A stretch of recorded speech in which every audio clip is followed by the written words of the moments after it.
మెచ్చుకోవడాలు ప్రైజెసే కాకుండా ఒక నాయకుడి తాలూకు కీలకమైన లక్షణం తిట్లు తినటం, విమర్శ తీసుకోవడం కూడా అవసరం అవ్వాలి. అలాంటిది ఒక ముఖ్యమంత్రికి ఏ స్థాయిలో ఉండాలి. నువ్వు ఎవరు పడకూడదు, ఎవరు ఎదురు తిరగకూడదు అనుకుంటే ఇది రాజరికం కాదు జగన్, ఇది ప్రజాస్వామ్యం, ఇది జగన్ స్వామ్యం కాదు. ఇది ప్రజలు ఎదురు తిరుగుతారు, మాట్లాడతారు, విను, భరించు.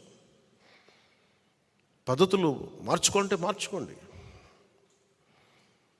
ఏ రోజు ఈ వ్యక్తి లైవ్ ఒక మీడియా వారితో మాట్లాడలేడు, ఒక ప్రెస్ మీట్ చెప్పలేడు,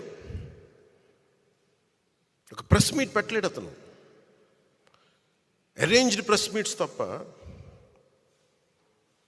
ఎప్పుడు అవన్నీ తప్పులు ఉండొచ్చు, ఇంకోటి ఉండొచ్చు, కానీ అసలు ఎక్కడా కూడా నువ్వు అందరిని ఇబ్బంది పెట్టేవి, ఒక సగటు ఇంట్లో పని చేసుకునే ఒక